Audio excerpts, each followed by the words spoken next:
यादव समाज का व्यक्ति क्या कथावाचक हो सकता है? क्या यादव समाज का व्यक्ति कथावाचक नहीं हो सकता? आइए जानते हैं। एक यादव समाज का व्यक्ति पढ़ा लिखा है और जाति से भी ऐसे कुल से है जहां उसे कहने का अधिकार है, मगर उसके बाद भी जिस मंच पर बैठता है और वह अपने राम को बोलने के लिए कहता है, वह अपने राम को बोलने के लिए कहता है। सभी लोग ध्यान से सुनिए।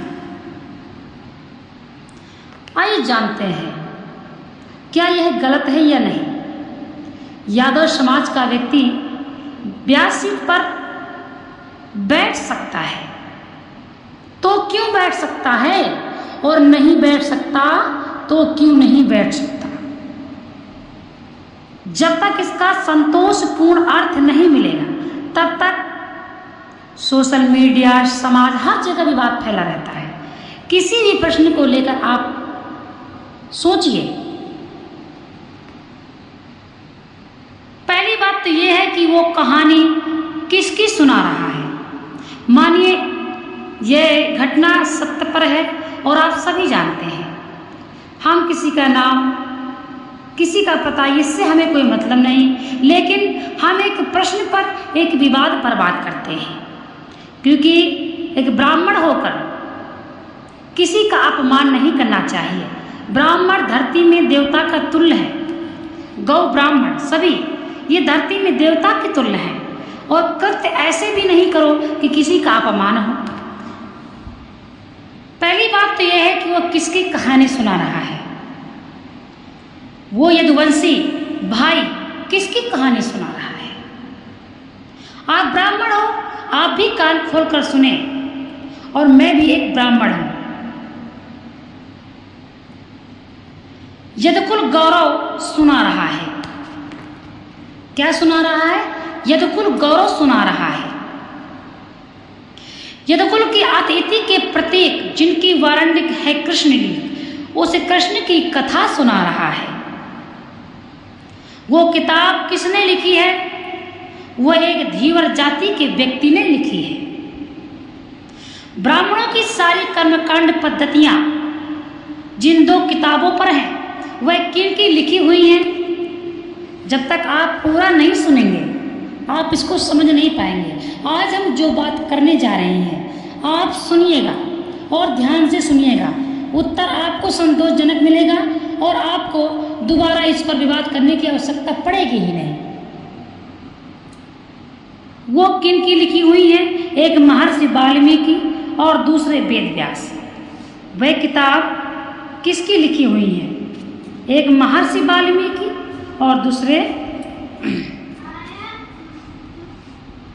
जो भी आप पढ़ रहे हैं तो किसकी लिखी हुई है? आप पहले तो ये देखिए, एक महर्षि वाल्मीकि और दूसरे वेद व्यास। दोनों ब्राह्मण नहीं, दोनों क्षत्रिय नहीं है, दोनों वैश्य नहीं है। हम सबका काम चल रहा है और वह भी जा रहा है। बोलने के लिए तो किसी को सुना रहा है, उन्हीं को सुना रहा है ना। तो देखिए उसके पास आधार कार्ड अलग था, ये था वो था।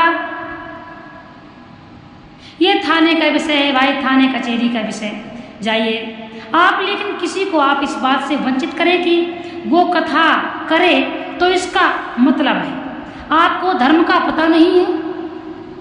हाँ, मैं उनसे ही प्रार्थना करती हूँ कि व्यासपीठ की गरिमा खंडित ना करें। समझिएगा, यह जो भी हम बात कर रहे हैं किसी का दिल दुखाने के लिए, किसी का आत्मसम्मान कम करने के लिए, अधिक करने के लिए, बढ़ावा देने के लिए कुछ नहीं है। हमारा किसी से कोई वास्ता नहीं है, हमारा किसी से कोई संबंध नहीं है, हमारा सिर्फ हरि से संबंध है। अब मान लीजिए मैं थोड़ा बहुत ही पढ़ी लिखी हूँ और पढ़ती भी रहती हूँ, जाति से भी ऐसे कुल से हूँ जहाँ मुझे कहने का अधिकार है। मान लीजिए एक बात को हम अपने ऊपर ही लेकर बात करते हैं, दूसरे पे क्यों लेकर बात करें। जाति से भी ऐसे कुल से हूं जहां मुझे कहने का अधिकार है, मगर उसके बाद भी जिस मंच पर बैठते हैं अपने अपने राम बोलने के लिए कहता हूं, पहले भी कहते ये उद्बोधन पीठिका, व्यास पीठिका नहीं, क्योंकि मैं संस्कारों में बंधी हुई व्यास नहीं हूं। व्यास को जो संस्कार करने की चाहिए वो मेरे अंदर अभी नहीं है, इसीलिए पहले ही बोलती हूँ। अगर आपको पसंद नहीं आ रहा कथा व्यास तो आप मत आइए सुनने, आप चले जाइए। आप फेसबुक पर लिख दीजिए, आप अखबार में छपवा दीजिए, लेकिन आप किसी के साथ ये करेंगे चोटी काटने वाला काम तो स्वीकार नहीं है, स्वीकार नहीं है। मुझे बड़ी प्रसन्नता है कि जिस तरह से प्रदेश की मान लीजिए आप ब्राह्मण हैं, क्षत्रिय है, वैश्य है, ब्राह्मण है, शूद्र है, तो यह भी तो सभी वर्णों का अलग अलग काम है। अब ब्राह्मण यदि केवल ब्राह्मण का ही कर रहा है तब तो ब्राह्मण किसी पर उंगली उठा सकता है, लेकिन जब ब्राह्मण खुद उसका अनुसरण नहीं कर रहा है तो दूसरे को अधिकार नहीं है। आप निश्चित बात है कि जब कोई बात होती है तो दूसरा दल उसमें राजनीति ढूंढता है ताकि उसको फायदा हो सके।